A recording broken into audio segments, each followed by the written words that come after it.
哈梅内伊逃跑，以色列军队全面备战，乌军围剿俄军，克里米亚爆炸连连，以敌制敌，俄军防线恐被压垮。乌克兰加速切断中国军工依赖，停用大疆无人机。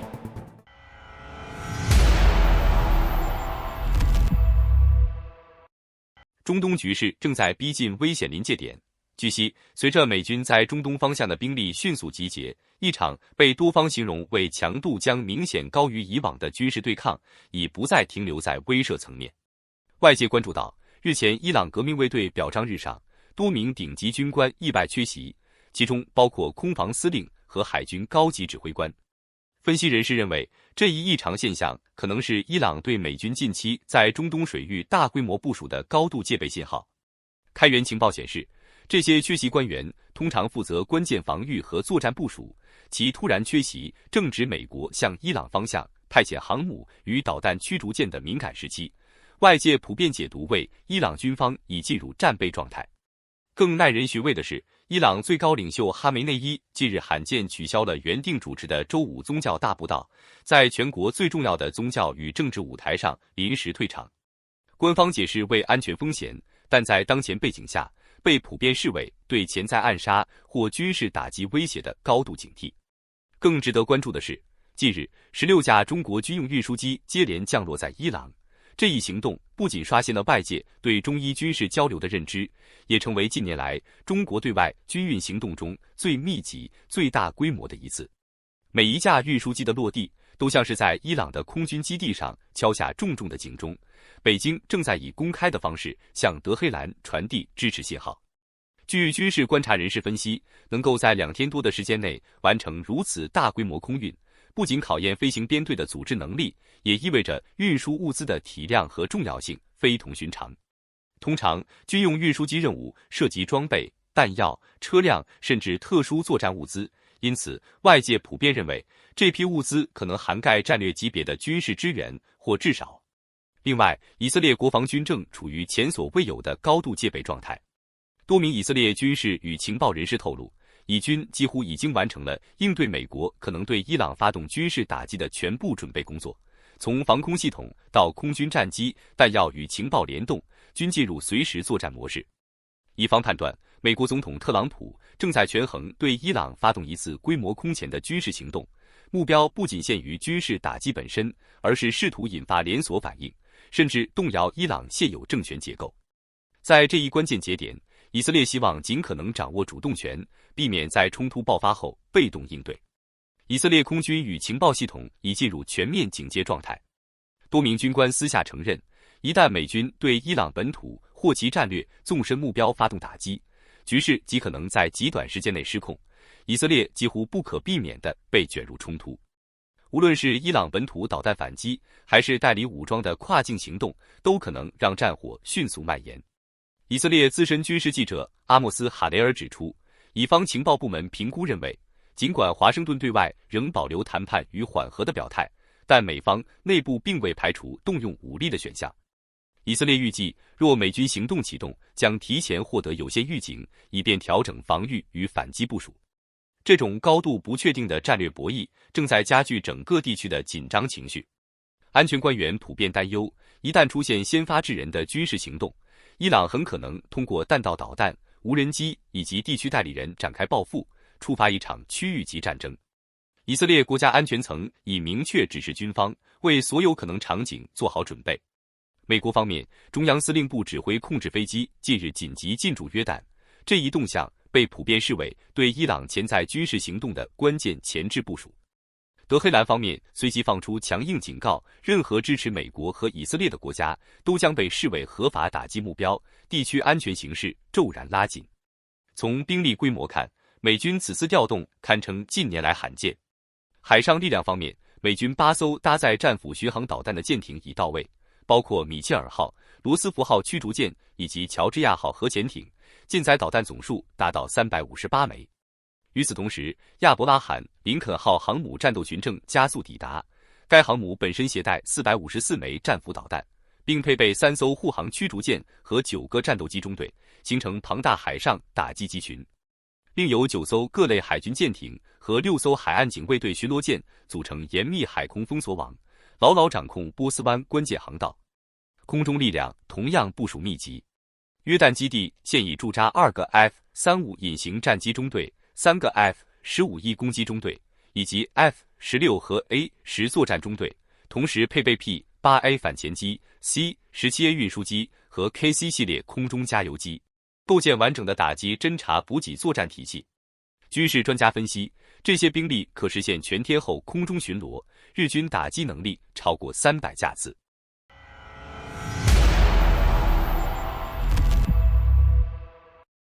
俄乌战事近期在顿涅茨克州出现多点升温，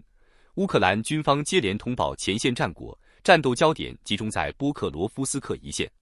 该地区不仅是乌东防线的重要支点，也逐渐成为双方拉锯最激烈的轴心战场。乌军表示，过去数日内已在该区域俘虏多名俄军人员，局部收复村庄，并多次击退俄军进攻，但整体推进仍呈现局部推进、整体焦灼的态势。根据乌方通报，在波克罗夫斯克市区周边，第155旅安纳基辅斯卡在无人机空中侦察引导下展开清剿行动，地面部队主动搜索建筑，最终在一处地下室发现俄军突击小组，并成功俘获3名俄军步兵，对方几乎未作抵抗即投降。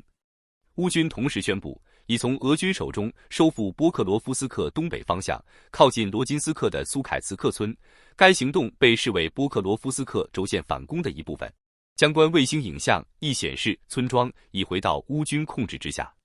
然而，在临近的赫里希诺方向，战况则更为复杂。乌军第115机械化旅通报称，部队清剿了村庄东南翼残余俄军据点，并俘虏一批未能及时撤离的俄军士兵。但战争研究所 ISW 同时指出，俄军近期在该区域仍有推进，控制范围扩大约 1.8平方公里，并占据污水处理厂及校舍周边阵地，显示双方在该地形成拉锯消耗战。无人机战在这一阶段持续发挥关键作用。乌克兰无人系统部队旗下的飞行骷髅营近期释出多段作战影像，显示其使用 FPV 无人机在赫尔松地区成功击退俄军步兵突击，并对藏身地下管线的俄军人员实施精准打击。该部队自2023年以来以高强度无人机攻击著称，曾多次摧毁俄军装甲车、火炮阵地，成为乌军战场非对称优势的象征。在更北侧的克拉马托尔斯克方向，乌军也通报部队向麦斯科与马尔科沃一带推进，但 ISW 分析认为，该区域近期仍以俄军攻势为主，尚未确认乌军出现决定性突破。与此同时，乌克兰持续加大远程打击力度，将战火延伸至俄军后方与关键节点。开源情报防御者援引乌克兰总参谋部消息称，乌军于23日夜间对多处俄军目标发动攻击，重点瞄准防空系统、指挥所与弹药库。在俄占克里米亚，乌军以导弹无人机命中3套天空 M 系列防空雷达系统，夜视画面显示多处防空阵地发生爆炸并起火，显示俄军防空能力正持续遭到削弱。这已是乌克兰1周内第3次对克里米亚发动打击，此前俄方空军基地亦遭到重创。几乎同步，俄军位于塞利多沃的指挥所也遭到无人机袭击，现场传出至少4起爆炸声，疑似引燃附近弹药储存设施。影响最为剧烈的则是杰巴利采沃的弹药库，爆炸持续昼夜，空中升起巨大的蘑菇云。由于塞利多沃与杰巴利采沃均位于乌东腹地，且前者距离波克罗夫斯克仅约18公里，这一系列打击被外界解读为乌军围绕波克罗夫斯克轴线展开的系统性削弱行动。除了东线，乌军在黑海沿岸的攻势也持续升级。乌克兰近日公布最新作战画面，显示其成功打击俄罗斯克拉斯诺达尔边疆区的塔曼港。该港口的基础设施与储油系统遭到严重破坏，直接经济损失超过5000万美元，过火面积超过7000平方米。塔曼港是俄罗斯在黑海地区最重要的能源枢纽之一，不仅承担石油转运任务，也服务于天然气与氨的出口。因此，自2025年以来，多次遭到乌军袭击，已成为重点打击目标。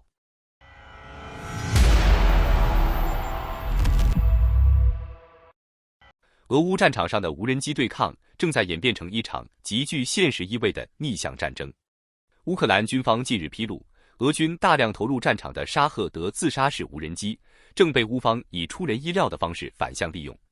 作为俄军空袭乌克兰的重要工具，沙赫德136以低成本、长航程著称，其核心动力来自一具约50马力的活塞发动机，续航速度可达每小时180公里以上，能够执行数百公里的远程打击任务。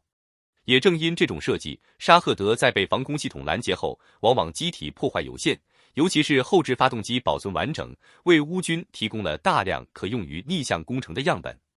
乌克兰军工人员透露，相关团队已系统性拆解并修复超过200具沙赫德发动机，重点保留其动力与燃油效率优势，同时彻底移除原本易受干扰的俄制或伊朗系导航与控制模块，转而整合乌克兰自研的飞控系统与抗干扰数据链。这些发动机随后被安装到乌军自制的 FPV 攻击无人机以及中型侦察打击平台上，使新机型在航程、续航时间与稳定性上明显提升。改装后的无人机不仅继承了沙赫德发动机省油、耐用、远程的特点，整体打击精度也因新一代控制系统而显著提高，同时制造成本大幅下降，仅相当于全新无人机的一小部分。前线部队形容，这种做法等同于将俄军的空袭资源直接转化为乌军火力。乌军前线数据亦显示，在赫尔松方向的多次实战中，搭载改装发动机的无人机成功打击了多处俄军弹药储存点与前沿指挥设施，其命中率和任务完成率均高于早期型号。这种以敌制敌的做法，并非单纯的临时应变，而是乌克兰无人机战体系逐步成熟的体现。另外，乌克兰新任国防部长公开抛出一个近乎颠覆性的作战目标，未来将对俄军占领区发动每月5万次无人机袭击，日均超过1600次，相当于每小时近70次高频精准打击。这一表态等同于宣告俄乌战争正式进入无人机饱和打击的极限阶段，也意味着俄军将被持续拖入一场几乎没有喘息空间的空中噩梦。更重要的是，这个目标不仅震动前线，也让俄罗斯国内一向主张强硬扩大战争的黄俄派系首次出现明显的集体焦虑。国防部长的话并非空洞口号，而是建立在现实产能基础上的强硬判断。乌克兰本土无人机产业链正全面爆发，生产线24小时满负荷运转， FPV 无人机与侦打一体化平台产能持续翻倍，再叠加西方提供的关键零部件与技术支持，乌军已经基本摆脱了无人机不够用的制约，真正具备发动长期饱和打击的底气。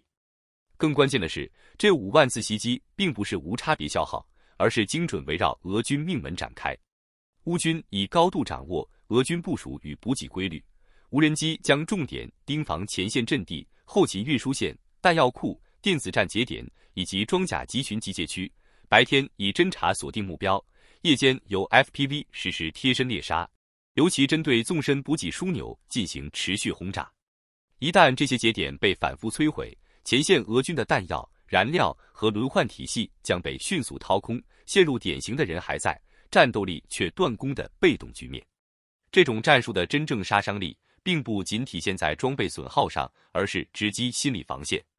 前线俄军如今早已对无人机高度敏感，任何异响都会触发条件反射式隐蔽。而若每月5万次高密度打击成为常态，意味着俄军将全天候暴露在不可预测的空中威胁之下，吃饭、休整、转移、集结都无法安心进行。长期累积之下，士气、纪律与执行力必然同步下滑，战斗力衰减将呈现指数级放大。这一消息传回俄罗斯国内，最先陷入不安的反而是一直鼓吹更强硬、更彻底对乌作战的黄俄派系。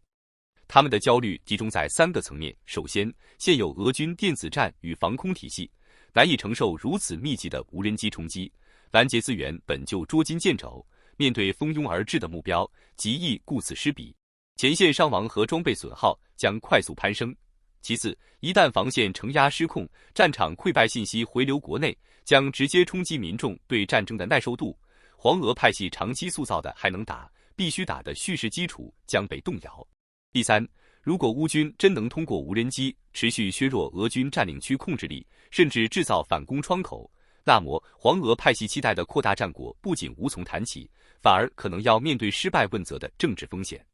近期，黄俄阵营频繁对外发声，一边抱怨俄军电子战装备严重不足，一边敦促军方紧急调集更多防空与反无人机资源，甚至有人提出对乌克兰无人机生产链实施毁灭性打击。但现实是，俄军多次尝试均被乌方防空体系拦截，效果有限，只能眼看乌军产能持续爬升，在5万次轰炸目标的阴影下愈发焦躁无力。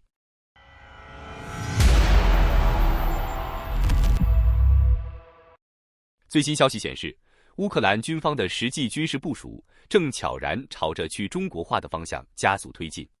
根据卫报报道，乌克兰国防部长费多罗夫于20日宣布，前线部队将逐步停用长期大量使用的中国大疆 Mavic 系列无人机，转而部署乌克兰自主研发的新型国产无人机，借此降低因北京与莫斯科关系密切而带来的供应链风险与资讯安全疑虑。费多罗夫坦言，过去相当长一段时间内，前线使用的 DJI 民用级无人机多由志愿者自行采购，但随着战争进入长期消耗阶段，这种依赖已暴露出难以忽视的战略脆弱性。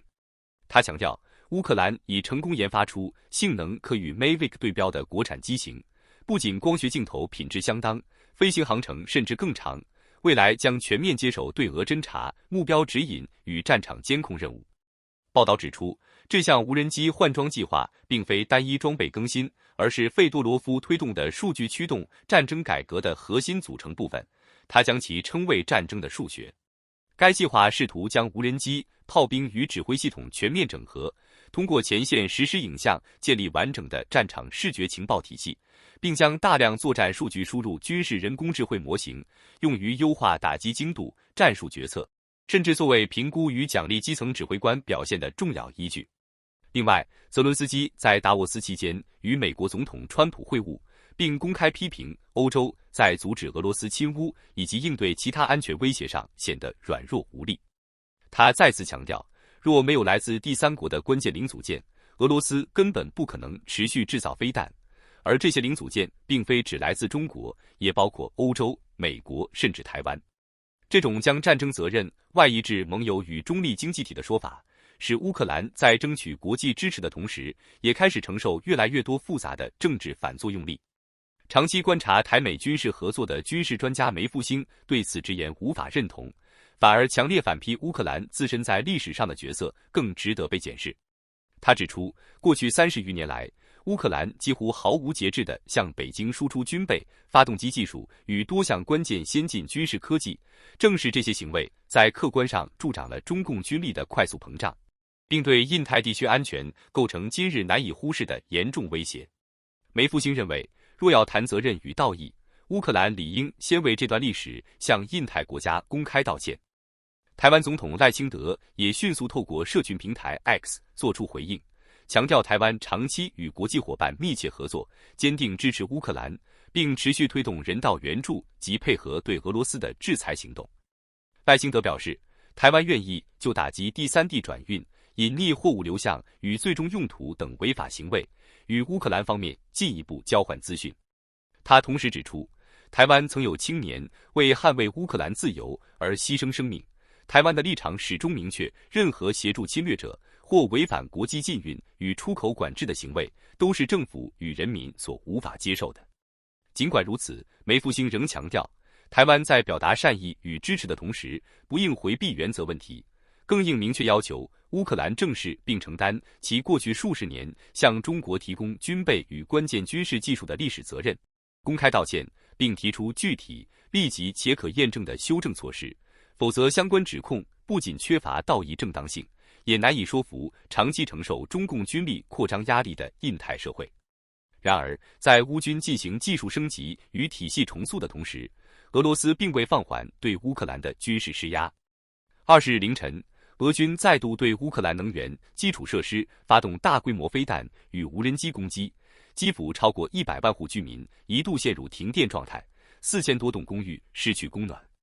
乌克兰官方警告，俄军正刻意锁定与核电安全高度相关的关键变电站，外交部长西比哈指控，此轮攻击甚至一度切断车诺比核电厂的外部电力供应。专家指出，尽管车诺比早已停机，但厂区仍需稳定外部电源，维持残余核燃料的冷却系统。一旦断电时间过长，仍可能引发辐射外泄风险，使核安全问题在战火阴影下再次浮上国际社会的关注焦点。